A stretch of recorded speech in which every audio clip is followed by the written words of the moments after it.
Civil services with Nilesh channel आपका स्वागत करता है। आज एक बहुत इंपॉर्टेंट चैप्टर करेंगे which is chapter 8 of India yearbook. इस चैप्टर से कई सारे सवाल बन सकते हैं और बनते भी हैं क्योंकि फाइनेंस का मैटर है और जहाँ पे इकोनॉमी आ जाती है वो यूपीएससी के लिए अपने आप में इंपॉर्टेंट हो जाता है। इकोनॉमी कितना इंपॉर्टेंट सेक्शन है ये तो मुझे नहीं लगता कि मुझे आपको समझाने की जरूरत है। You know how many question they are asking from the economy section. हर साल 20 से 25 सवाल वो पूछते हैं एंड उस चीज में कई सारे सवाल ऐसे आते हैं अटपटे से आते हैं, समझ में नहीं आता कहाँ से पूछें, वो आते हैं आपके इंडिया ईयरबुक से। सो इस चैप्टर का वीडियो बहुत ध्यान से देखना ताकि इससे रिलेटेड कोई सवाल एटलीस्ट अगर इंडिया ईयरबुक से आया हो तो आप उसे गलत ना करके आ पाए। ये मैं करवा कहाँ से रहा हूँ, ये मैं करवा रहा हूँ, ये हमारी इंडिया ईयरबुक की समरी है। इंडिया ईयरबुक गवर्नमेंट जो भी साल भर काम करती है उसका एक तरीके का रिकॉर्ड है जो गवर्नमेंट एजेंसी के द्वारा ही इश्यू की जाती है। उसके चलते हर साल इससे कई सारे सवाल बनते हैं। लाइक 2000 अगर मैं 24 की बात करूं तो 30+ मार्क्स के सवाल आए थे, 25 में भी कई सारे सवाल आए थे। And if you want this book you can visit our website और you can contact at this number. एक और बात, लास्ट टाइम है एंड रिवीजन करना है तो ये एक बहुत अच्छी बुक है जिसमें आप 31 ईयर्स के शॉर्ट नोट्स रिवाइज कर सकते हैं। जितना भी पीवाईक्यू वाला कंटेंट है उसको रिवाइज कर सकते हैं बहुत कम पेजेस में। देन कमिंग नेक्स्ट, आज हम करेंगे द चैप्टर ऑफ फाइनेंस जो कि बहुत इंपॉर्टेंट है और फिर हम अब आगे बढ़ते हैं। Then we have done chapter 1, chapter 2, chapter 3, chapter 4, chapter 5, chapter 6। Now this is time कि अब हम चैप्टर 8 पे आए। वेट अ सेकेंड, या कमिंग नेक्स्ट। सो ये आ गया हमारा chapter 8 that is the finance. तो जाहिर सी बात है अगर फाइनेंस की हम बात कर रहे हैं तो हमारी एक मिनिस्ट्री भी होगी। We have a ministry of finance for that. Now this ministry of finance is responsible for managing finances of the government of India and जितने भी major economic and financial transactions होते हैं जो आपकी कंट्री को affect करते हैं।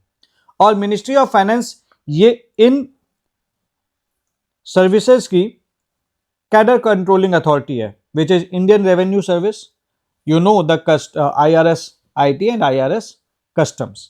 Then you have Indian Economic Service, Indian Cost Account Service and Indian Civil Account Service. Then the department under the Ministry of Finance, इसके अंदर में ये 6 डिपार्टमेंट आते हैं। कभी कभी ये सवाल भी बन जाता है कि कौन कौन से डिपार्टमेंट किस मिनिस्ट्री के अंतर्गत आते हैं, तो ये इंपॉर्टेंट डिपार्टमेंट्स हैं तो इसको तो बिल्कुल भी आपको गलती नहीं करना है। Please remember these names: department of economic affairs, department of expenditure, department of revenue, department of investment and public asset management, department of financial service, department of public enterprise. एक और बात, नाम से ही क्लियर है, department of economic affairs, department of expenditure ये खर्चे देख रहा होगा, ये रेवेन्यू वाली चीजें देख रहा होगा, investment of public asset management देख रहा होगा, ये फाइनेंशियल सर्विसेज के बारे में देख रहा होगा, फिनटेक आजकल बहुत ज्यादा चल रहा है, ये पब्लिक इंटरप्राइजेज होगा को देख रहा होगा। तो नाम से ही इनका फंक्शन आधा तो ऐसे ही क्लियर हो जाता है। तो कभी भी ना जब आपके सामने कोई सी डिपार्टमेंट का नाम आए तो उसके नाम के साथ ये भी जोड़ के देखने की कोशिश करना है कि उससे क्या आपको कुछ आइडिया मिल सकता है कि ये डिपार्टमेंट क्या काम करता है। तो इससे आपको काफी सारे आइडियाज मिलेंगे। Then you have the Department of Economic Affairs. Now this is the nodal agency for formulating and monitoring India's government economic policies covering both domestic and international economic management.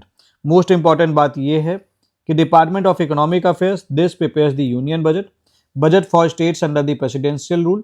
यानी कि अगर प्रेसिडेंट रूल है किसी state में तो वहाँ का जो बजट है that is going to be prepared by Department of Economic Affairs and then the budget for union territories. Because this is under the central government, घुमा फिरा के, because the governor or the lieutenant governor he actually rules over the union territory on behalf of the president, तो indirectly वो central government के under में ही रहता है। So department of economic affairs का काम ये है और इस पे प्रीलिम्स में भी सवाल आ रखा है तो आप इसको गलती नहीं करेंगे, ये ध्यान रखेंगे। This is the department of economic affairs, you don't have to make any mistake. So its function is macro economic and the fiscal policy. I hope आपने अपनी इकोनॉमी बहुत अच्छे से पढ़ी होगी। फिस्कल पॉलिसी का मतलब आप जानते होंगे। फिस्कल पॉलिसी क्या है? This is the use of government spending and taxation to influence the economic condition. जैसे कि हमने पब्लिक स्पेंडिंग रोड पे बढ़ा दी, एजुकेशन पे बढ़ा दी, हेल्थ केयर पे बढ़ा दी, हमने लोगों की परचेजिंग पावर बढ़ाने के लिए हमने टैक्सेस कम कर दिए, हमने फार्मर को सब्सिडी दी। तो जो गोल है वो सिंपल है कि हमें ग्रोथ और एम्प्लॉयमेंट स्टिमुलेट करना है। तो मॉनेटरी पॉलिसी का मतलब ये होता है। अब इसके अगेंस्ट में there is the monetary policy. This was about the fiscal policy. एक डिफरेंस आपको हमेशा पता होना चाहिए that there is a difference of it from the monetary policy. What is monetary policy? Monetary policy का मतलब ये है वो एक्शंस जो सेंट्रल बैंक लेता है to control the money supply and the interest rate. For example जो आपका आरबीआई है ये रेपो रेट बढ़ा देता है टू कंट्रोल द इन्फ्लेशन, या फिर ये इंटरेस्ट रेट घटा देता है टू इंक्रीज द बोरोइंग। सो ये बैंक में लिक्विडिटी कंट्रोल करता है। तो सिंपल सी चीज, जो फिस्कल आ गया तो this is the finance of the government, tax and spending. Monetary आ गया तो this is the money that is the control by the central bank, that is हमारे यहाँ सेंट्रल बैंक क्या है, that is the RBI. Then the public finance देखता है inflation, public debt management, regulation of capital market, production of currency and coins and the cadre management of Indian economic service. कुछ इसके international role भी हैं। ये international economic relation handle करता है through forum such as G20, BRICS, SAARC, ASEAN, BIMSTEC, SCO। और ये सारी चीज़ों के मेंबर्स मैंने आपको पिछले वीडियो में ऑलरेडी बता रखे हैं। अगर आपने अभी तक इनके मेंबर्स नहीं जानते हैं तो आप गलती करेंगे। Please remember the members. G20 के मेंबर्स ऑलरेडी पूछ चुका है, और ये भी इससे रिलेटेड जो एजेंसीज हैं उसके नाम भी ध्यान रखना, और इनके हेडक्वार्टर और लेटेस्ट मीटिंग्स भी ध्यान रखना। अगर कोई थीम है, ऑल्दो यूपीएससी नहीं पूछता है, पीसीएस में पूछता है, but again be prepared for that. Then it deals with the on inward and outward investment, infrastructure policy and financing instruments such as National Investment and Infrastructure Fund, Infrastructure Debt Fund, Real Estate Investment Trust, Infrastructure Investment Trust and Municipal Bonds। तो ये चीज है। अब इस चीज को समझना, what is this national investment and infrastructure fund. ये एक पब्लिक सेक्टर कंपनी है एक्चुअली, ठीक है। ये फंड है, इस फंड को मैनेज करने के लिए we do have a national investment and infrastructure fund limited. एक पब्लिक सेक्टर कंपनी बनाई गई है जो मेंटेन करती है इंफ्रास्ट्रक्चर इन्वेस्टमेंट फंड इंटरनेशनल और इंडियन इन्वेस्टर्स के लिए, which is anchored by the government of India. Objective simple सा है कि हमें जो कंट्री में कैपिटल मौजूद है, we have to capitalize it and we have to support the growth needs of the country across the various sectors of importance। और जो बजट रहा था आपका 2015-16 वाला, जब आपके फाइनेंस मिनिस्टर थे mister Arun Jaitley, he actually announce the creation of this.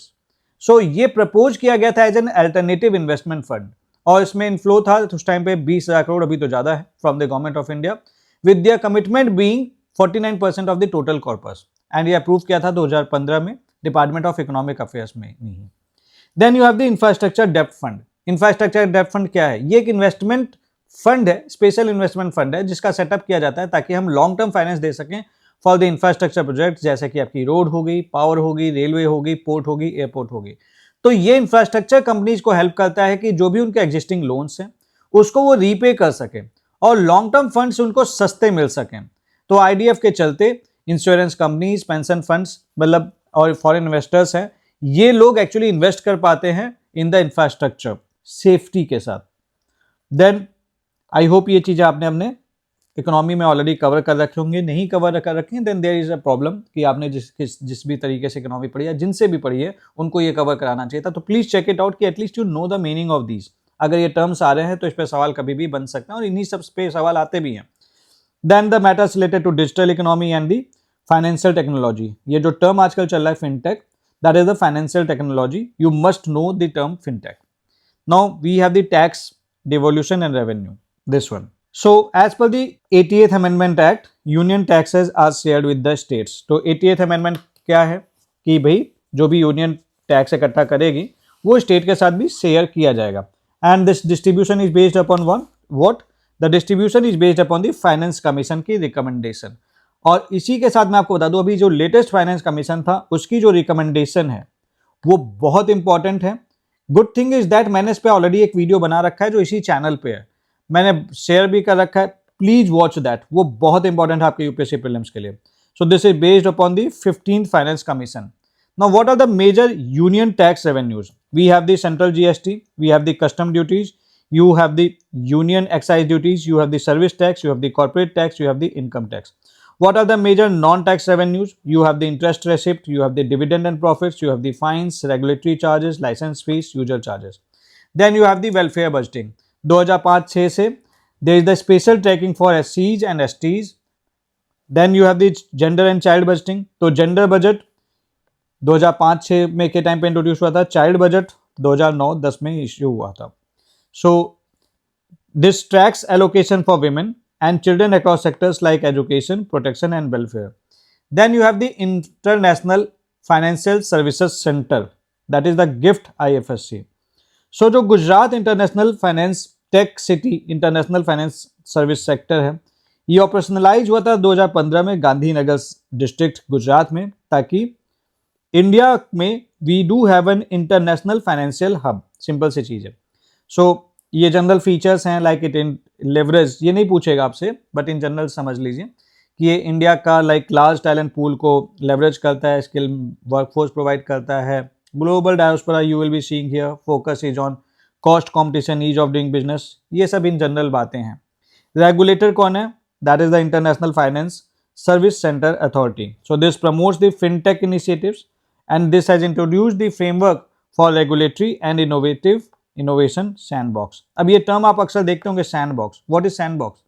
Sandbox, see, this is the safe testing environment जहाँ पे नए फाइनेंशियल प्रोडक्ट्स, टेक्नोलॉजी या सर्विसेज को टेस्ट किया जाता है under the supervision of the regulators being fully launched before being fully launched in the market. तो market मतलब अगर हमें मार्केट में कुछ लॉन्च करना है तो उसको एक छोटे से एरिया में कहीं ना कहीं आपको उसको टेस्ट करना पड़ेगा, तभी तो आपको पता चलेगा कि आपने जो काम किया वो सही है कि नहीं है, it is going to give you profit और नॉट। बहुत सारा पैसा लगा दिया, काम नहीं करा तो क्या फायदा।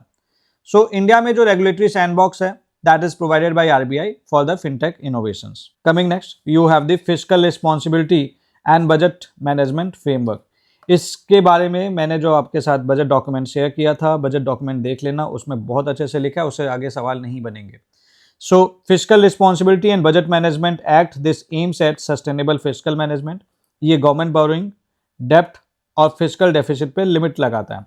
अदरवाइज क्या होगा कि गवर्नमेंट अगर एकदम बोरो करने पे आ जाए और फिर बोरो ही करते जा रही है तो इकोनॉमी के लिए बिल्कुल भी अच्छा नहीं है। सो गवर्नमेंट बोरोइंग होगा पे ये लिमिट लगाता है, ये चीज आपको समझनी है। Then there is the transparency in the fiscal operations and there is the medium term fiscal planning. Then mandated statement, the medium term fiscal policy statement, fiscal policy strategy statement, macroeconomic framework statement, medium term expenditure framework statement, ये इसको देता है। Assessment इसका include करता है growth, taxation, expenditure, borrowing, liabilities. इसका target, ये important है, ये तीनों ही टारगेट ध्यान रखना, इस पर कभी भी सवाल बन जाता है। लाइक इस पे तो इनफैक्ट सवाल आ भी रखा है यूपीएससी प्रीलिम्स में, अगर आप पुराने पेपर्स आपने कर रखे हैं तो आप यहाँ ये देख पाएंगे, और ये आया था इंडिया ईयर बुक से ही, या फिर यूँ कह लीजिए कि बजट डॉक्यूमेंट में भी सेम चीज दे रखी है। सो फिस्कल डेफिसिट का टारगेट क्या है कि हमें GDP less, the fiscal deficit should be less than 3% of GDP by 31 March 2021। General government डेब्ट, it should be less than 60% of the GDP. Central government डेब्ट, that should be less than और equal to 40% of GDP by 31 March 2025। Then you have the viability gap funding scheme. Viability gap funding का क्या मतलब होता है? देखो, ये एक फाइनेंशियल सपोर्ट है या फिर यूँ कह लीजिए ग्रांट है जो गवर्नमेंट ऑफ इंडिया देती है टू प्रोवाइड, मतलब this is provided by the government of India to infrastructure projects which are economically important लेकिन फाइनेंशियली प्रॉफिटेबल नहीं है प्राइवेट इन्वेस्टर्स के लिए।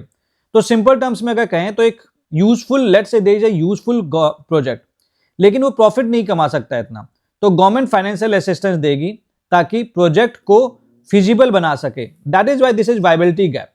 सो इससे क्या होता है कि प्राइवेट सेक्टर पार्टिसिपेट करता है, पब्लिक प्राइवेट पार्टनरशिप प्रोजेक्ट्स वगैरह को ये सपोर्ट करता है एंड इंपॉर्टेंट इंफ्रास्ट्रक्चर हम डेवलप कर पाते हैं।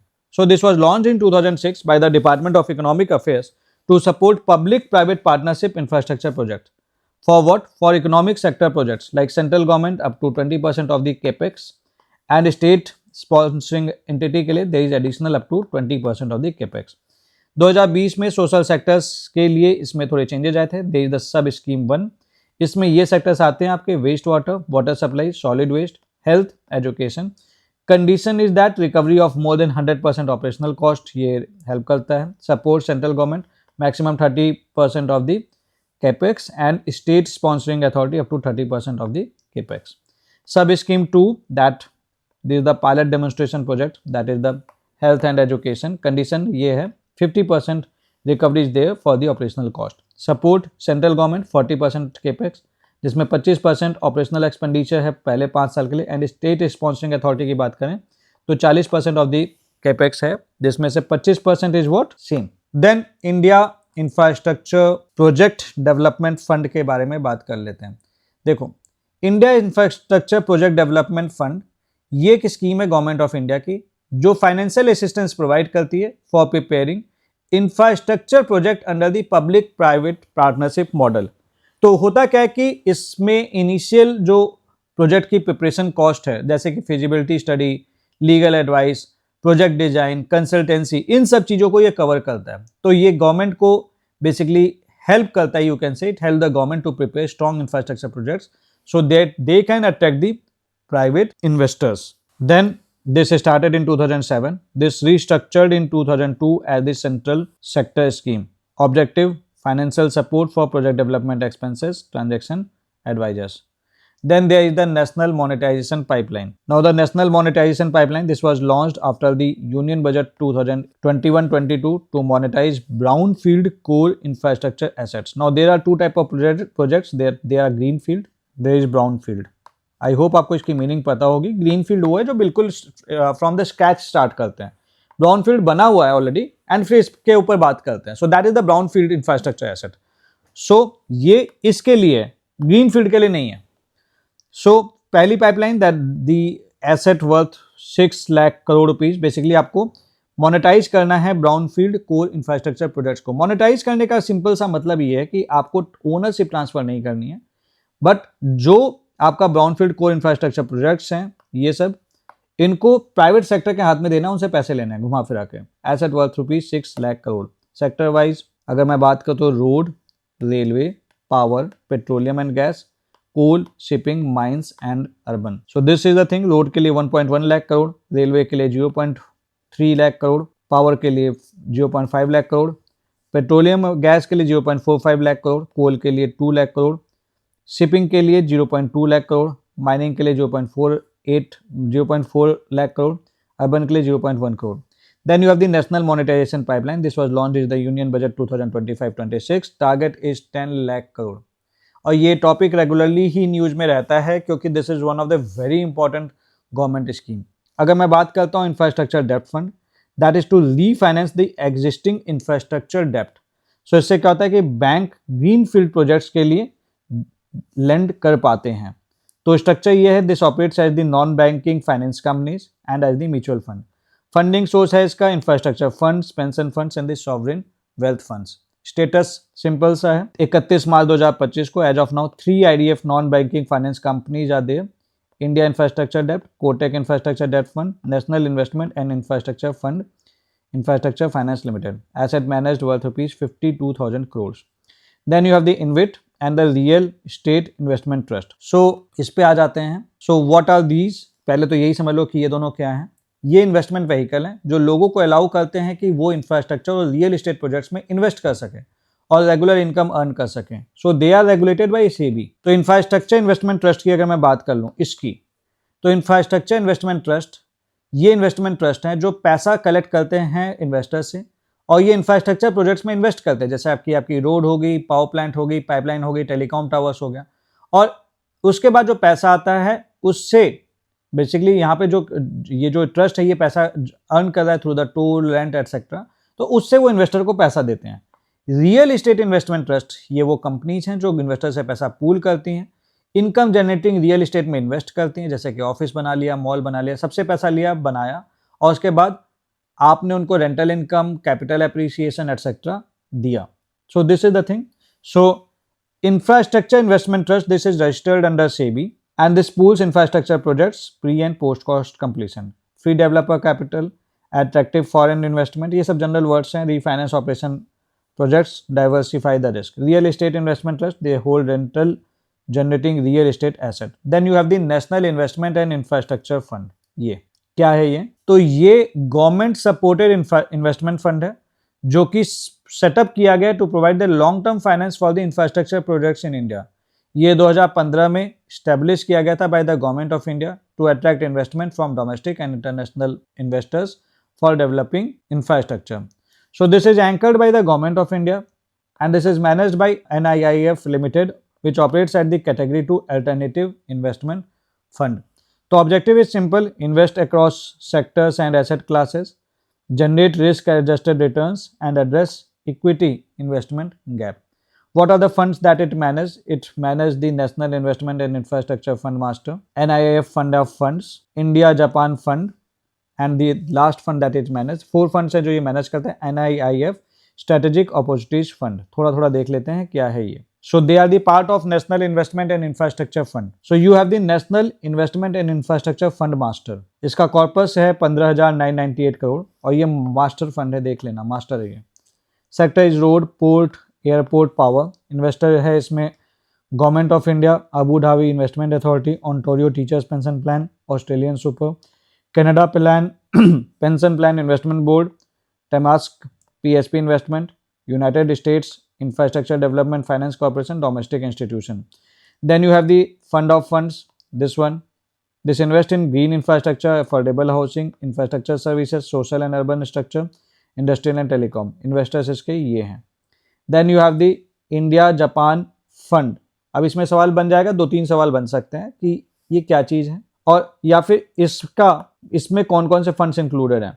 Then you have the India Japan Fund. This was launched in August 2023. और इसका कॉर्पस 4900 करोड़ है. This is backed by the government of India and the Japan bank for international corporation. Focus simple सा है, for the environmental sector, renewable energy, electric mobility, circular economy, India Japan collaboration. Status 1000 crore was deployed across the 2 projects. First investment was of 500 crore. Full deployment expected by 2047. Then NIIF की बात कर लेते हैं. तो NIIF Strategic Opportunities Fund. This invest in high growth innovative companies. So this takes majority और active minority stakes. So इससे related associated institutions कौन से हैं? You have the National Investment and Infrastructure Fund Infrastructure Limited, Asim Infrastructure Finance Limited. So this is non-banking financial company and this is registered as Infrastructure Debt Fund. Then you have the Asim Infrastructure Finance Limited. This is NBFC. Infrastructure Finance Company. This invest in greenfield, brownfield and operational infrastructure assets. Then you have the Swami Investment Fund. नाम से clear है, special window for affordable and mid income housing. तो ये establish हुआ था दिसंबर 2019 में as the category 2 alternative investment fund. So objective simple सा है, to provide the debt financing for stalled affordable and mid income housing projects. This is managed by SBI Cap Ventures Limited. Eligibility simple है. Real Estate Regulatory Authority registered projects. At least 30% of the construction should be completed. Mumbai में price cap रखा गया less than 2 crore.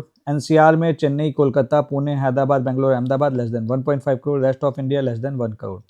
Fund size total commitment is this. Digital economy के बारे में बात कर लेते हैं. Then we have for the digital economy, you have the digital public infrastructure. ये टर्म अक्सर आता है, इसका मतलब आपको पता होना चाहिए. देखो डिजिटल पब्लिक इंफ्रास्ट्रक्चर ये वो डिजिटल सिस्टम्स हैं और प्लेटफॉर्म्स हैं जो गवर्नमेंट क्रिएट करती है ताकि एसेंशियल सर्विसेज सिटीजन्स को दे सकें. जैसे कि आपकी आइडेंटिटी को हम वेरीफाई कर पा रहे हैं, आप पेमेंट कर पा रहे हैं, आपका डेटा शेयर कर पा रहे हैं. तो एक तरीके की डिजिटल रोड है और ब्रिज है जो हेल्प करता है सर्विसेज को डिलीवर करने में quickly, safely and the low cost. Simple words में अगर मैं बात करूं तो DPI is the digital foundation that enables online services for citizens, business and the government. जैसे कि है आपका आधार, आपकी आइडेंटिटी प्रोवाइड करता है. UPI आपको पेमेंट के लिए एड्रेस भी देता है और आपके पेमेंट करने के लिए इनेबल भी करता है. So there is the strategic blueprint for strengthening financial sectors DPI globally. This is the focus upon the digital payment interface. Then you have the UPI. UPI is made global through interoperability and interlinking of fast payment system. This is accepted in Bhutan, France, UAE, Singapore, Sri Lanka, Mauritius, Qatar and Nepal. Then you have the UPI Pay Now linkage. ये नाम याद रख लेना, कहाँ पे UPI accept कर रहे हैं, सवाल बन सकता है. Then UPI Pay Now linkage. So this enables cross border remittance between India and Singapore. तो ये ध्यान रखना. Then you have the central bank digital currency. ये क्रिप्टो करेंसी के चलते बहुत न्यूज में रहा है.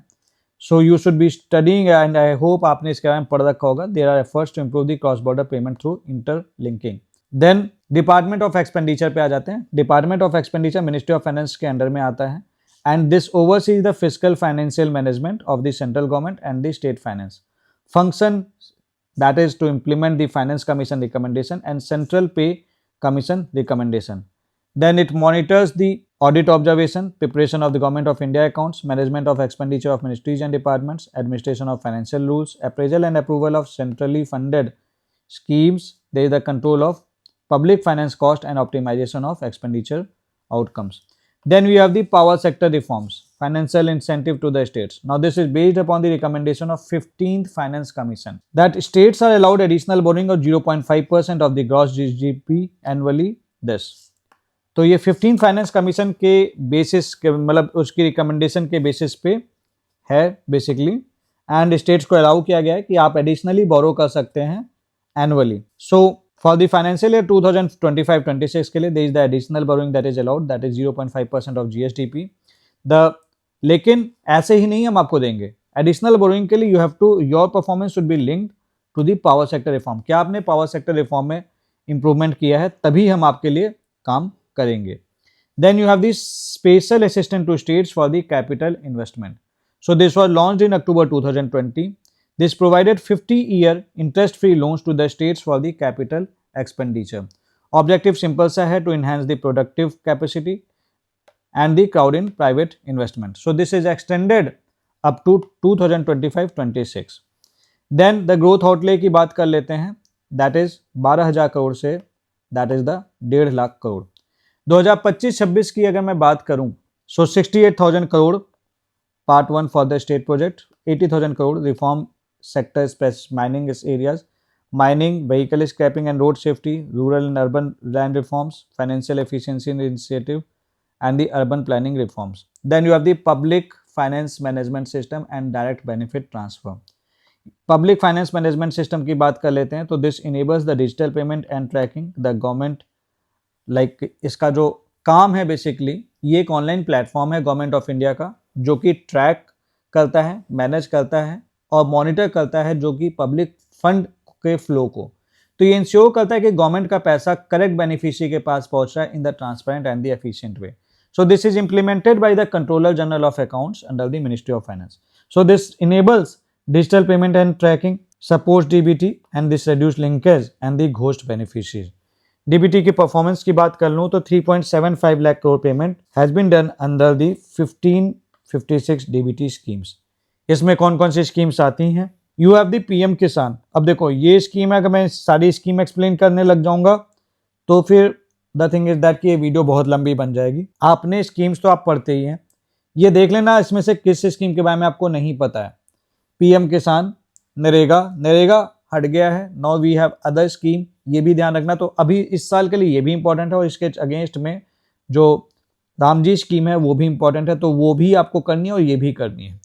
Pradhan Mantri Awas Yojana, national social assistance programme, national rural health mission, Pradhan Mantri Vaya Vandana Yojana, इसको कर लेना अच्छे से. जस्ट बिकॉज इसलिए भी क्योंकि एक तो इंडिया ईयर बुक में दिया, दूसरी बात ये गवर्नमेंट ऑफ इंडिया की इंपॉर्टेंट स्कीम्स हैं. तो अगर आप स्कीम्स कर रहे हो इनको नहीं कर रहे हैं तो आप फिर कहीं ना कहीं मिस्टेक कर रहे हैं. So make sure that you are aware about this. Then PFMS initiative, like there is the e bill system जो कि 2 मार्च 2022 को लॉन्च हुआ था. So this online claim submission by the suppliers contractors real time tracking. Then you have the SNS Sparsh, that is समयोचित निधि आवरण प्रणाली एकीकृत संग्रहित हस्तांतरण. So this justified just in time fund flow. Channel is state integrated financial management information system, reserve bank of India E Kuber.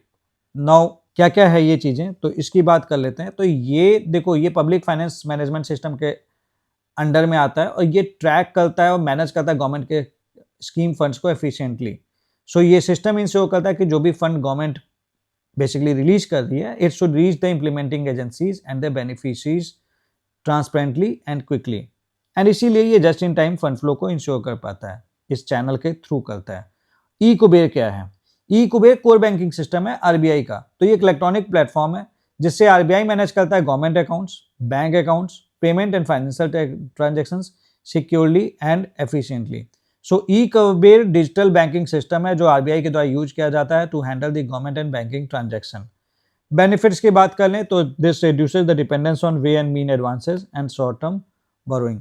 Coverage की बात कर लें, this was implemented in 28 states, 3 union territories, 66 sponsored schemes. इस पर DBT की बात कर लें तो there is the Aadhaar based payment, 11 states were onboarded via the NPCI. Then you have the hybrid treasury single accounts. So this ensures efficient first disbursement under the central fund scheme. Flow is this ministry से autonomous या फिर सब agencies पे जाता है. System integration की बात कर लें तो इसके साथ ही आ जाते हैं PFMS, RBI and the scheduled banks. Benefit की बात करें, so this reduces the idle funds outside the consolidated fund of India. Then you have the Department of Financial Services. So Department of Financial Services ये oversee करता है government of India का initiative and reform in the banking, insurance and pension sector. तो पहला ये banking पे ध्यान रखता है, दूसरा ये इंश्योरेंस सेक्टर पे ध्यान रखता है, तीसरा पेंशन सेक्टर पे ध्यान रखता है, including the management of public sector bank, public sector insurance companies, public sector financial institutions. So ये पॉलिसी एंड लेजिस्लेटिव सपोर्ट भी प्रोवाइड करता है, टॉप अपॉइंटमेंट्स वगैरह देखता है like governor, deputy governors, regulatory chairman, कौन, department of financial affairs for the regional rural bank, cooperative bank, rural credit system. So this administers the financial inclusion schemes like प्रधानमंत्री जन धन योजना, this is for universal banking access, प्रधानमंत्री जीवन ज्योति बीमा योजना, this is the for the life insurance, प्रधानमंत्री सुरक्षा बीमा योजना, this is the accidental insurance, Atal pension Yojana, old age income security, Pradhanmantri Mudra Yojana, collateral free loans and stand up India, देश the entrepreneurship for SC, ST and women. ये याद रखना, ये सारी स्कीम्स आपको पता होने चाहिए, ये सारी योजनाएं पता होनी चाहिए. यही तो होती है ना यूपीएससी की तैयारी. अब आपके सामने ये चीजें आ रही हैं और आपको नहीं पता है तो फिर काहे की तैयारी. और इसी पे सवाल बन जाते हैं, हमें लगता है यार ये तो मैंने पढ़ा ही नहीं था. यही पढ़ना है, यही सवाल बनते हैं. कभी भी पूछ लेगा प्रधानमंत्री सुरक्षा बीमा योजना क्या है, तो make sure please take the screenshot कि भाई जब ये वीडियो खत्म होगी तो आप इसके बारे में आपको नॉलेज होनी चाहिए. मतलब यू हैव, अगर नहीं है तो आप एक बार लाइक गूगल कर लेना. इनफैक्ट एक काम आप ये कर सकते हो ना कि लेट्स से प्रधानमंत्री जन धन योजना, पहली तो एक ये वेबसाइट है विकासपीडिया, एक तो आपको यहाँ पे बड़े अच्छे से मिल जाता है इसके बारे में डिटेल, और एक विकीपीडिया भी है. विकीपीडिया पे भी ठीक ठाक इन्फॉर्मेशन, आपको अच्छी इन्फॉर्मेशन भी कई बार मिल जाती है. उसका स्पेशली जो प्रॉपर डिटेल्स लिखने से पहले वो जो पहला 2 पैराग्राफ देते हैं ना, स्टार्टिंग इंट्रोडक्टरी पैराग्राफ, उसको तो जरूर पढ़ लिया करिए. उससे आपको काफी चीजें क्लियर होंगी. मैं खुद ये चीज करता था अपनी प्रिपरेशन के दौरान और मुझे बड़ी हेल्प मिलती थी. Then you have the 4R strategy for public sector bank. तो सवाल बन सकता है कि the term 4R strategy often seen in news is related to. So this is following asset quality review, मतलब following asset quality review revealing high non-performing asset, government adopted 4R strategy that they will recognize the NPA transparently, they will resolve and recover the stressed asset, they will recapitalize the public sector bank, and they will reform the finance governance. So insolvency and bankruptcy code, this introduced the creditor in control regime, ensuring time bound resolution and early action on default.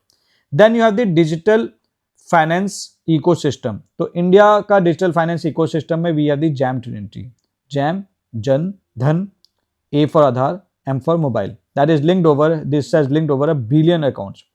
So along with that we have the GST network, account aggregator framework, and you have the regulatory sandboxes. So this enabled the large scale digital finance ecosystem and innovative service delivery. Then you have the National Asset Reconstruction and Ease Reforms. So what is this Nations Asset Reconstruction Company Limited?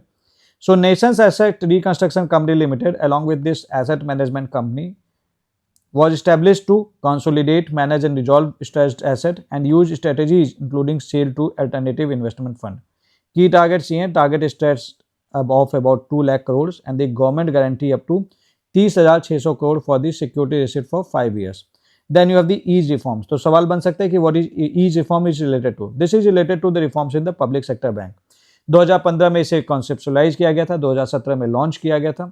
तो basically it aims to improve financial stability, credit growth, ये general terms हैं, ठीक है. तो basically ये ध्यान रख लेना कि इसके इंप्रूवमेंट के लिए घुमा फिरा के non performing asset management, risk management, digital and transformation, customer service, financial inclusion. Then you have this is overseen by EASE Steering Committee on Indian Bank Association. This provides a platform for benchmarking, best practices and quarterly reporting. Objective simple सा है, चूंकि विकसित भारत बनाना है हमें 2047 तक. So you have to prepare PSB as the future ready, resilient, customer centric institution which is aligned with विकसित Bharat 2047. Then you have the digital banking units. क्या होते हैं डिजिटल बैंकिंग यूनिट्स? पहले तो यही पता होना चाहिए, हम पढ़ लेते हैं, हमें आगे नहीं पता होता. तो डिजिटल बैंकिंग यूनिट ये एक स्पेशलाइज्ड बैंक ब्रांचेज हैं जो कि डिजिटल बैंकिंग सर्विसेज प्रोवाइड करती हैं using the online and automated systems. Paper work यहाँ पे मिनिमल होता है, लोग कम इन्वॉल्व होते हैं. 2 लोग से भी आप एक डिजिटल बैंकिंग यूनिट खोल सकते हैं. So they were introduced by RBI to promote the digital financial services across India. So they are the bank branches जो मेनली प्रोवाइड करती है services through the digital technology instead of traditional counters. So this was introduced in the Union Budget 2022-23, launched in October 16, 2022. So 75 units under the आजादी का अमृत महोत्सव के दौरान जिसे launch किया गया। Status right now we have 114 digital banking units in 110 districts. This is operated by 27 public, private and small finance banks. Service saving account, loan processing, internet, mobile banking activation, insurance enrollment, card service, tax and bill payment, onboarding to credit linked government schemes via Jan Samarth portal. There is end-to-end digital processing for micro, small and medium enterprise and retail loans.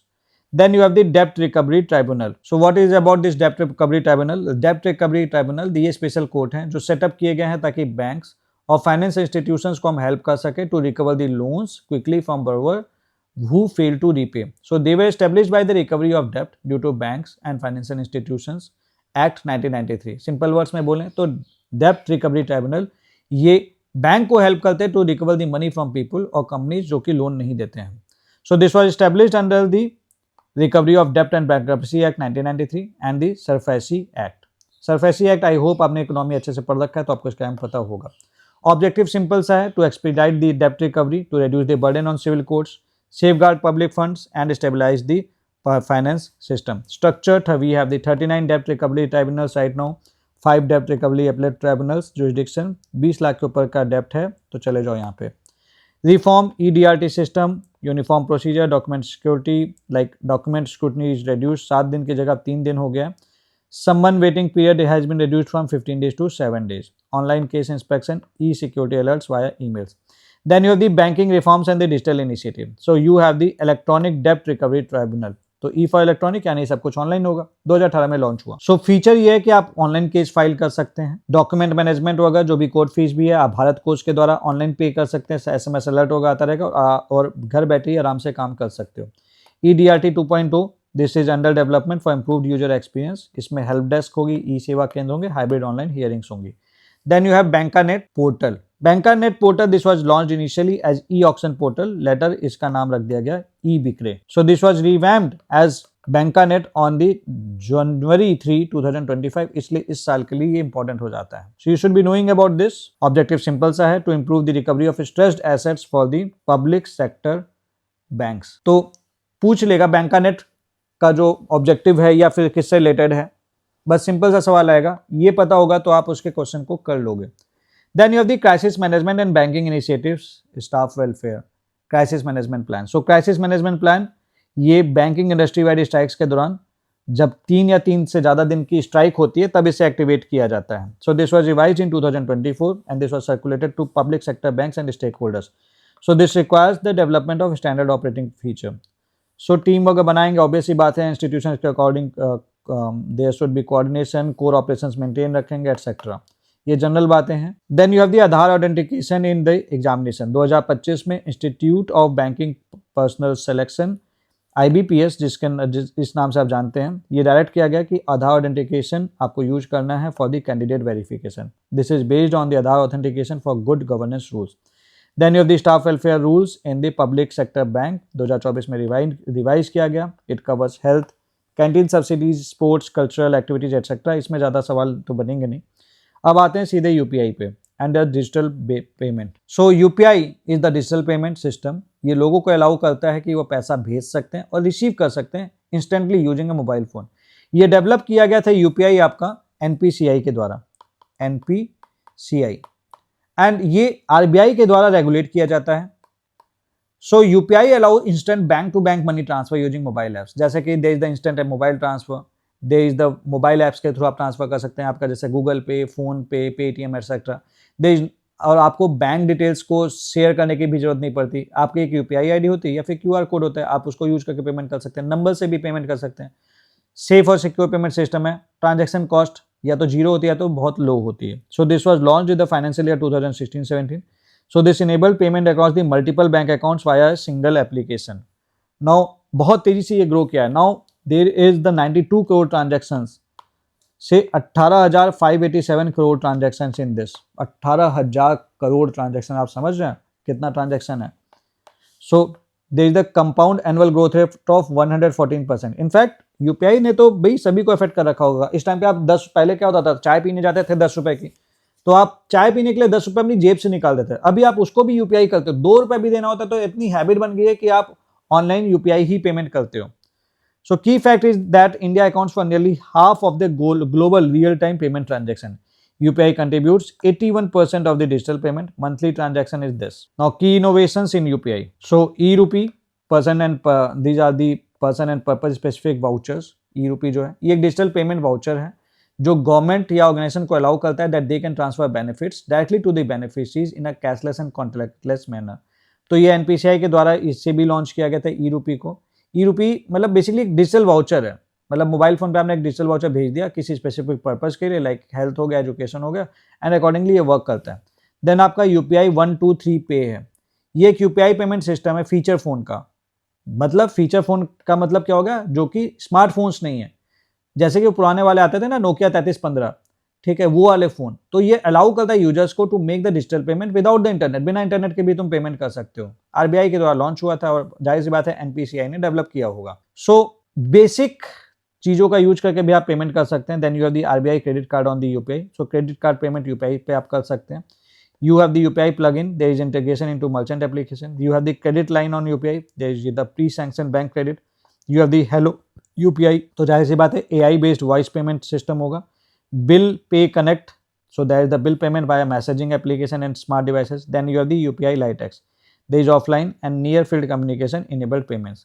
So UPI is operational in these countries: UAE, Bhutan, Nepal, Singapore, Mauritius, France and Sri Lanka. रुपए को हम accept कर रहे हैं कहाँ कहाँ पे, यहाँ पे. तो ये आप ध्यान रखना, इस पे सवाल बन सकते हैं. Nepal, Bhutan, Singapore, Mauritius, UAE. NPCI international signed memorandum of understanding with Google for cross border payment remittance. Government task force overseas group of 20 digital public infrastructure goals. Then you have the payment infrastructure development fund. Payment infrastructure development fund ये एक fund है जो RBI के द्वारा create किया गया था to promote the digital payment infrastructure in rural and semi urban areas. एम सिंपल सा है कि पेमेंट एक्सेप्टेंस जो डिवाइसेज हैं इससे हम नंबर ऑफ जो पेमेंट एक्सेप्टेंस डिवाइसेज उसे इंक्रीज कर देंगे like POS machine, QR codes etcetera. तो इससे क्या होगा स्मॉलर टाउन एंड विलेजेस में भी हम बेसिकली डिजिटल ट्रांजेक्शन करवा सकेंगे. So this subsidises deployment of interoperable payment acceptance devices. ये इसका फोकस है. Tier 1 to Tier 3 centers and the northeast states. Coverage is street vendor and Pradhan Mantri Vishwakarma beneficiaries. That is the artisans. Then you have the incentive scheme for rural RuPay debit card and Bheem UPI. So there is no charge including the merchant discount rate on RuPay debit cards Bheem. अब ये merchant discount rate क्या है ये भी समझ लो. ये fee charge की जाती है मर्चेंट से. मर्चेंट कौन होता है? आपका शॉपकीपर और बिजनेस होते हैं बैंक के द्वारा जिसके थ्रू ये डिजिटल पेमेंट एक्सेप्ट कर पाते हैं. जैसे debit card, credit card, UPI वगैरह के लिए उनका जो मशीनें वगैरह होती हैं ना तो वो चार्ज कर लेते हैं उनसे. सो इसीलिए अगर आपको पता होगा जैसे आप कभी कभी पेमेंट कहीं पे करने जाते होंगे बोलते होंगे कि भैया अगर आपको कैश दे दोगे तो हम 2% नहीं लेंगे, नहीं तो 2% आपसे लेंगे क्योंकि अगर आपको कार्ड पेमेंट करनी है. तो MDR is the percentage of transaction value that the merchant pays to accept digital payment. Then this provides for the low value person to merchant transaction up to ₹2000 since financial year 2021-22. Then you have the agriculture credit. So this institutional framework इसका ये है कि NABARD agriculture credit देखता है. नाबार्ड 1982 में establish हुआ था. ये प्रोवाइड करता है एंड रेगुलेट करता है credit for the agriculture, rural industries and the allied activities. ये स्टेट गवर्नमेंट और finance institutions as that the scheduled commercial bank, regional rural bank, cooperative bank, non banking finance companies etcetera को help करता है through loan and refinance. So NABARD credit support for infrastructure. So there is the Rural Infrastructure Development Fund. There is the Long Term Infrastructure Fund. ये सब NABARD इन सबको support करता है. तो term आ जाए कभी ये पूछ दे कि कौन सपोर्ट करता है, भैया NABARD करता है. Micro irrigation fund, warehousing infrastructure fund, food processing fund, rural infrastructure to states, direct refinance to cooperative, dairy infrastructure fund, fisheries and aquaculture fund. तो मेजर फंड्स इसके अंदर में जो आते हैं थोड़ा थोड़ा सा जान लेते हैं. Then you have the rural infrastructure development fund. 1995-6 में एस्टेब्लिश हुआ. 2000 करोड़ कॉर्पस है to support the rural infrastructure via loan to the states. Long term irrigation fund, सीधी सी बात है नाम से क्लियर है कि स्टेट को सपोर्ट करेंगे इरिगेशन प्रोजेक्ट्स के लिए. माइक्रो इरिगेशन फंड ये ऑपरेशनल है 2019-20 से. 5000 करोड़ कॉर्पस है इसका to support the states under the Pradhan Mantri Krishi सिंचाई योजना पर ड्रॉप मोर क्रॉप. ठीक है, तो माइक्रो इरिगेशन में हेल्प करता है. Interest subvention is 2%. स्टेट जो कि ये एग्जीक्यूट कर रहे हैं, दैट इज़ गुजरात, हरियाणा, जम्मू कश्मीर, कर्नाटका, पंजाब, राजस्थान, उड़ीसा, तेलंगाना, इन सब ने MOU साइन किया है. Then there is the warehousing infrastructure fund. So this was created in 2015-14 for scientific storage and agriculture produce market committee infrastructure. 5,000 crore corpus है इसका. Then you have the food processing fund. Obviously बात है, food processing cluster को ये support कर रहा होगा. कई चीज़ें नाम से ही क्लियर हो जाती हैं. देन यू दी किसान क्रेडिट कार्ड, किसान को क्रेडिट देने का और कार्ड के थ्रू देने का. सिंपल सा है. Then this was introduced in 1998 to provide timely and flexible credit for agriculture and allied activities. One-time documentation, debit card issuance. Then you have the 5-year validity with annual 10% limit increase. Flexibility के साथ ये withdraw कर सकते हैं, repayment कर सकते हैं. Then you have the interest support. Interest support की अगर मैं बात कर लूँ तो 1.5% interest subvention on loan up to 3 lakhs. Additional 3% incentive for prompt repayment. अगर टाइमली पेमेंट कर दिया तो इफेक्टिव इंटरेस्ट रेट 4% लगेगा, नहीं तो 7% लगेगा. तो टाइमली इससे लोगों को इंकरेजमेंट मिलता है यार, 3% बच जाएंगे, टाइम से दे दो. सो मार्जिनल फार्मर 10,000 से 50,000 तक का दिया जाता है support. Flexible limits based upon the land holding, आपके पास कितनी लैंड होल्डिंग है. देन एक्जिम बैंक के बारे में थोड़ी सी बात कर लेते हैं. एक्जिम बैंक 1982 में स्टैब्लिश हुआ था as the India's apex institution for financing, promoting and facilitating international trade and investment. So ये पॉलिसी एडवाइजर की तरह एक्ट करता है for the government of India and this coordinates institutions which are involved in export import finance. की programme आता है इसमें जैसे उभरते सितारे प्रोग्राम. So this gives the technical assistance of this to entrepreneur development institute of India and IIT Lucknow, IIM Lucknow and IIT Kanpur. There is the trade assistance program under it, and there is the grassroots initiative and marketing advisory service under it. Then you have the India Infrastructure Finance Company Limited. India infrastructure finance company limited 2006 में establish हुई थी. This is wholly owned government of India enterprise which provide long term finance for infrastructure specially public private partnership. So ये register की गई थी as the NBFC, non deposit taking infrastructure finance company since 2013. Function is direct lending, take out finance, refinance, credit enhancement, investment in project bonds and the infrastructure investment trust. Contribution 23%, national highway में 34%, 21% power, 11% renewable energy.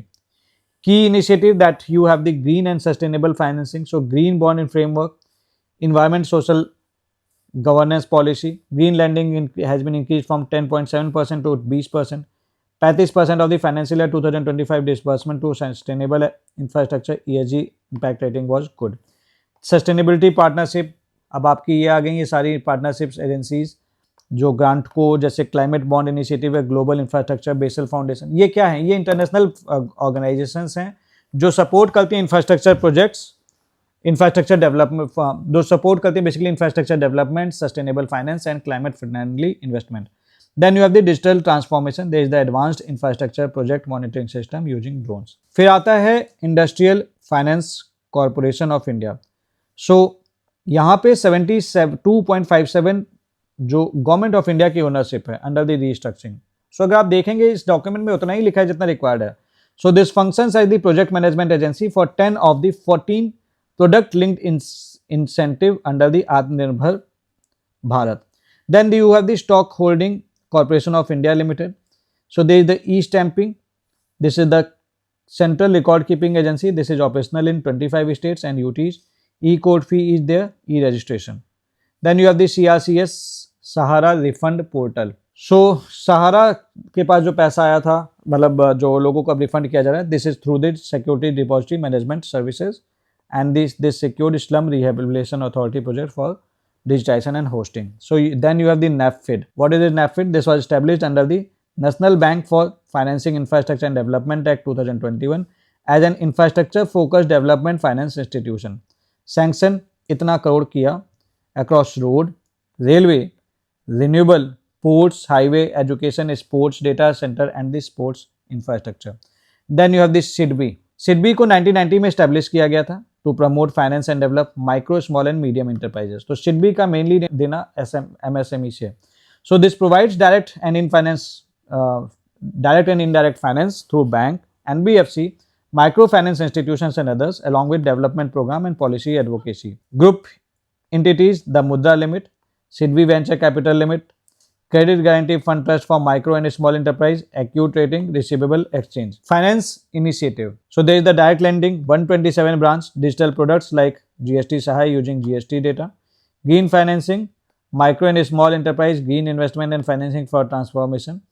Micro and small enterprise sustainable and progressive innovation for clean energy. Risk sharing facilities, multilateral credit for energy efficiency, electric vehicle and waste projects. Venture debt, early debt, stage debt with venture capital funds. Indirect lending, refinance to bank, NBFCs, small finance bank, MFIs, fintech including credit deficient district. तो देखो उतनी ही चीज़ें इसमें लिखी हुई हैं जितनी आपके लिए जिस पे सवाल बन सकते हैं. Then this is the fund of funds. This manages the department for the promotion of industry and internal trade. The fund of fund for startup, alternative investment fund for startup promotion and innovation. Uttar Pradesh startup fund, Orissa startup fund growth. Then there is the sectoral role की बात कर लें तो you have the project management agency for the scheme. This is the project management agency for the schemes like Pradhanmantri Vishwakarma Yojana, Pradhanmantri street vendor Atmanirbhar Nidhi, Svanidhi. Then you have the production linked incentive scheme, credit linked capital subsidy scheme and the SPICE. SPICE क्या है?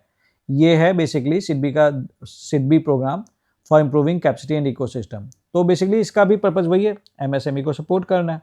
तो जितना भी है सिडबी का घुमा फिरा के काम इतना है, एमएसएमई को सपोर्ट करना है. Then you have this SIDBI cluster, there is this Udyam assist also. Then you have this SIDBI cluster development fund. 7,000 crore shortfall है from the priority sector lending financial year 2021-22. This supports the low cost infrastructure for MSME cluster. Then you have the national housing bank. National housing bank के बारे में बात कर लेते हैं. National housing bank ये 1988 में स्टैब्लिश हुआ था to promote this sound and cost effective housing finance system. तो ये कुछ जनरल चीजें हैं, इस पे सवाल वैसे आते नहीं है तो हम इसको अभी रहने देते हैं. मेनली ये देख लो कि रेसिडेक्स इंडेक्स पब्लिकेशन यही करता है. Then coming next you have the insurance sector. So insurance sector India का लिए इंपॉर्टेंट है. तो अगर मैं स्ट्रक्चर की बात करूँ तो टोटल इंश्योरेंस हमारे 74 है, जिसमें सबसे ज़्यादा है लाइफ इंश्योरेंस. देन है general insurance, specialised 2, standard on health 2, री इंश्योरेंस 2. री इंश्योरेंस कौन होते हैं? जो इंश्योरेंस कंपनीज को इंश्योरेंस देते हैं. भाई उनको भी कभी दिक्कत होगी तो कोई इंश्योरेंस देना चाहिए. तो reinsurance give the insurance to the insurance companies. लेकिन मार्केट कैपिटल की बात करें तो सबसे ज़्यादा शेयर जो है वो लाइफ इंश्योरेंस का ही है. Insurance sector reforms. So now there is the 100% FDI. So this was enabled by the Insurance Law Act. पहले ये 74% था. So this amended the Insurance Act 1938, Life Insurance Corporation Act 1956 and Insurance Regulatory and Development Authority Act 1999. So this allows the 100% FDI. This improves the competition and efficiency and this establishes Policy Holders Education and Protection Fund. Then LIC ने अपना IPO दिया था and this was largest IPO of India at that time. 73 lakh लोगों ने apply किया था. This has added approximately 5.5 trillion to the market capitalisation.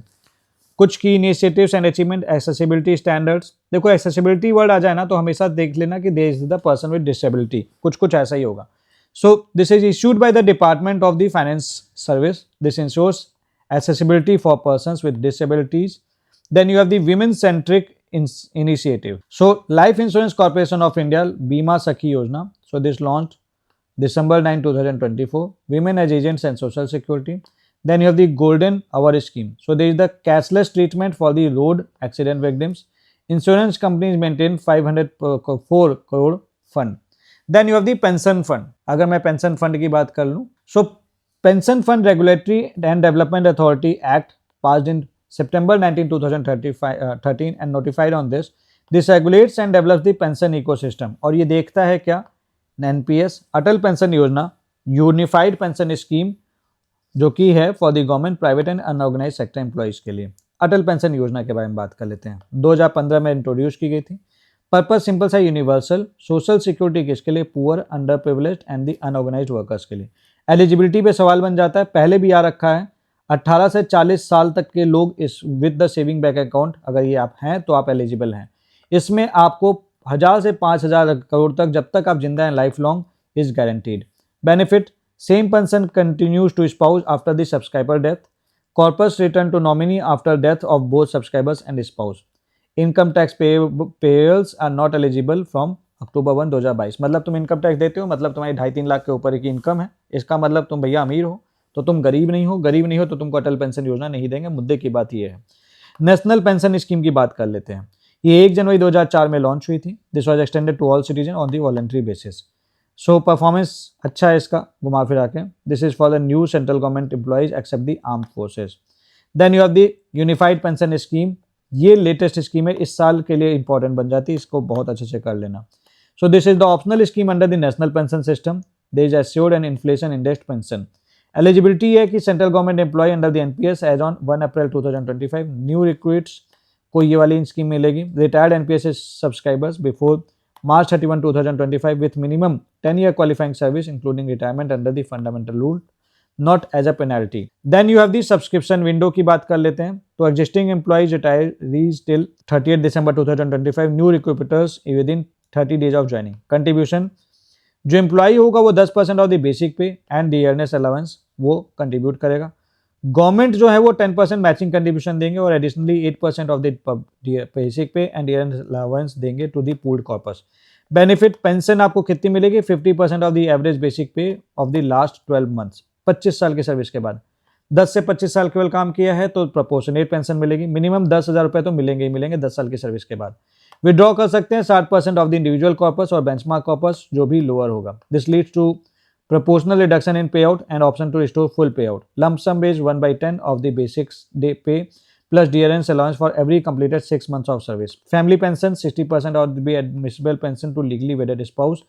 DA is applicable over here. कुछ और बेनिफिट हैं that there is the retirement and the death gratuity under the Central Civil Service Rules 2021. The same tax treatment as under the NPS and there is the additional lump sum temp exempt. Then you have the NPS Vatsalya. NPS वात्सल्य पे आ जाते हैं. तो ये pension scheme है उन बच्चों के लिए जो छोटे हैं.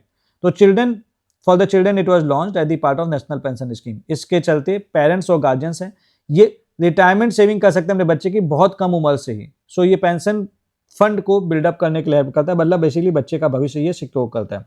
So this was launched in April this September 18, 2024. Feature is account in the minor's name. This is managed by the guardian. This is available via the point of presence, India Post, Pension Fund and eNPS platform. There is the Balanced Life Cycle Fund, BLC Fund. This was introduced in this under Auto Choice strategy.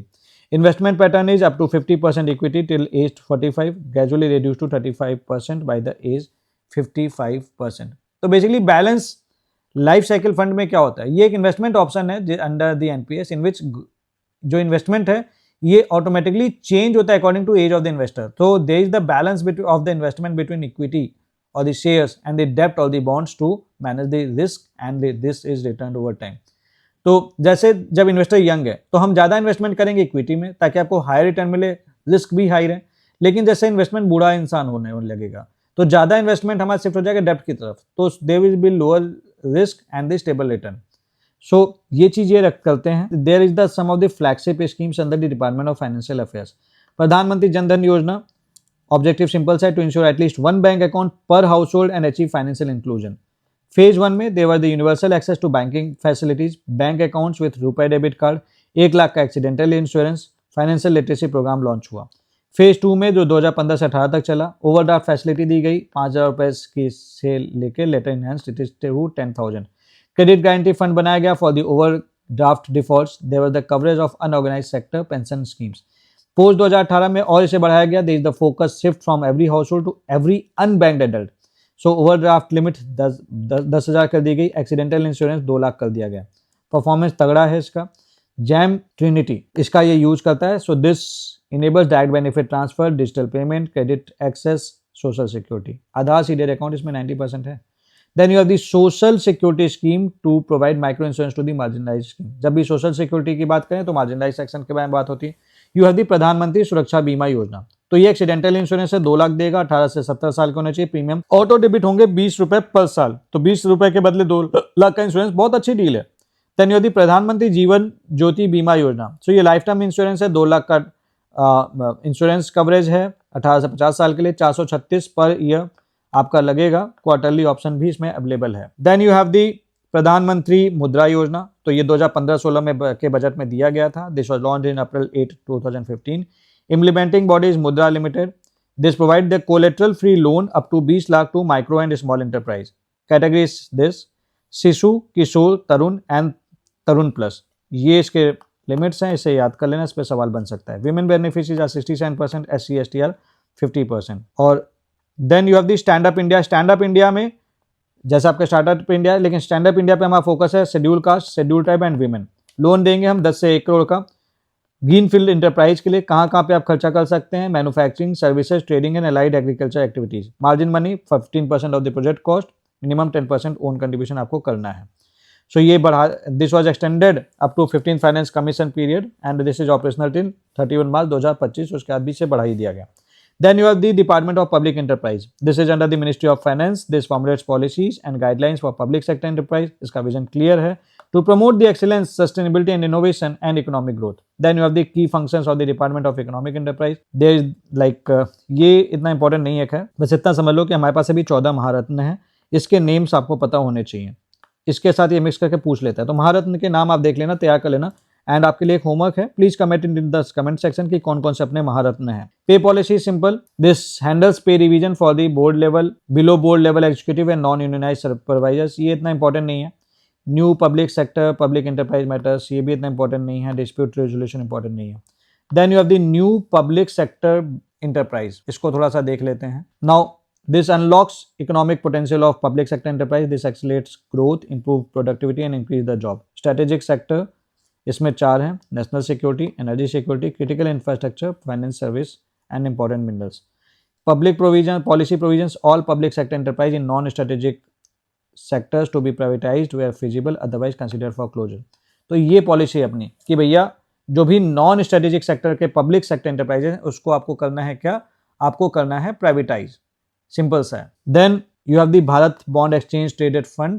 This was launched in 2019. This is the first instrument based on AAA rated Central Public Sector Enterprise Bond. ठीक है, तो ये क्या है? ये basically ये डेप्ट mutual fund है जो इन्वेस्ट करता है mainly bond which are issued by the public sector undertaking, और ये लॉन्च किया गया था गवर्नमेंट ऑफ इंडिया के द्वारा to provide the safe and low risk investment option for the investors. So simple terms में बोलें तो ये अलाउ करता है लोगों को कि वो गवर्नमेंट बैक्ड कंपनीज बॉन्ड्स में इन्वेस्ट कर सकते हैं स्टॉक एक्सचेंज के थ्रू। बहुत सिंपल लैंग्वेज में अगर हम जाएंगे तो। Then you have the special purpose vehicle for the land monetisation. So you have the national land monetisation corporation. What is this?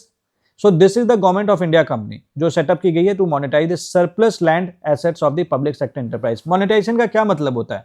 Monetization का मतलब होता है कि आपके पास जो अनयूज्ड लैंड है और जो एसेट्स हैं उससे like you can use the unused land or assets to generate the revenue without selling the ownership completely. So ownership government की रहेगी लेकिन ये लोग यूज कर सकते हैं, उससे रेवेन्यू जनरेट कर सकते हैं। सो इससे क्या होता है? Government earn the money from the unused land and the buildings of the public sector company. Simple से। So there is the 100% government of India owned central public sector enterprise under the department of public enterprise. Purpose is to implement asset monetisation programme, monetise surplus unused and under utilised non core assets like land and buildings. So non core assets क्या होते हैं ये भी सब समझ लेना। Non core आ तो गया टर्म, लेकिन हमें कई बार मीनिंग नहीं पता होती। नॉन कोर एसेट वो एसेट्स होते हैं जो कि डायरेक्टली यूज नहीं होते मेन ऑपरेशन में by the central public sector enterprises. So non core asset they are the extra unused asset, they are not essential for the public for the companies primary operations. So they facilitate the use of assets for the industrial, commercial, tourism and infrastructure fund projects. So they generate the financial resources for economic and social programs. Function simple से एक बार read कर लीजिए ऐसे video pause करके, इसमें और ज़्यादा कुछ है नहीं। Then you have the Department of Revenue. So Department of Revenue जाहिर सी बात है, this controls the matter related to direct and indirect taxes. उसके लिए आपके पास है central bank of direct, central board of direct taxes, central board of indirect taxes. इसी के लिए आपकी एक IRS IT होता है, एक IRS यहाँ पे कस्टम्स वाले होते हैं जो आपका यूपीएससी के थ्रू आता है। So this functions like central for board for direct taxes, this levy and collects the direct taxes. ये इनडायरेक्ट टैक्सेस डील करेगा like GST, custom, central excise, service tax and other indirect matters. So this administers regulatory measures related to central sales tax, stamp duty etcetera. नया income tax जो कि 2024 जुलाई में issue हुआ था, announce हुआ था। So this simplify language, remove the obsolete provisions, consolidate and restructure the tax laws. तो they were the introduction of tax year 12 month financial starting from 1 April. तो ये assessment year and previous year की जगह now we have the tax year. Then you have the DPAM, department of investment and public asset management. So DPAM क्या करता है? This is the nodal department under the ministry of finance. ये government of India equity investment को manage करता है। This handle the disinvestment of central public sector enterprise. Methods includes strategic investment, offer for sale and market based mechanism. तो देखो अब क्या होता है ना, जैसे आप पढ़ाई करते हो तो उन चीज़ों पे फोकस ज़्यादा किया करिए जो चीज़ों पे सवाल बनते हैं। यही कोशिश है मेरा आपको लाइक इंडिया ईयर बुक की समरी कराते वक्त। मैं चाहूँ तो एक एक चीज़ आपको एक्सप्लेन करता रहूँ, लेकिन उस पर सवाल आते नहीं हैं।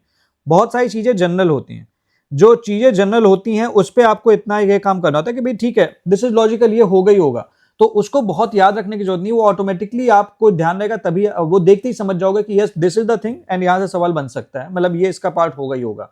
और कुछ चीजें ऐसी होती हैं जो आपको याद रखने की जरूरत है, तो उसको याद करते चलिए, जैसे कि एलिजिबिलिटी क्राइटेरिया, जैसे कि कितना पैसा आपको मिलेगा, कितना पैसा आप दोगे, इस टाइप की चीजें आपको याद रखनी पड़ेगी। तो याद रखने वाली चीजें याद रखिए, बाकी चीजें मैनेजेबल है। So this was all for this video. अगले जो वीडियो होगा उसमें हम 2 चैप्टर्स कवर करेंगे, that is the this one corporate affairs and the commerce, क्योंकि ये दोनों छोटे छोटे चैप्टर्स हैं। सो 2 चैप्टर्स एक साथ करेंगे, तो अगले वीडियो में हम चैप्टर 10 तक आ जाएंगे। That is we would have finished 1/3 of the India year book. Congratulations, अगर आप स्टार्टिंग से मेरे साथ लगे हुए तो आपने 1/3 इंडिया ईयर बुक कर लिया। हम इसी महीने अप्रैल में ही ये पूरी इंडिया ईयर बुक खत्म कर डाल देंगे। ऑल दो करते रहिए, बने रहिएगा साथ में और पढ़ाई करते चलिए। All the best.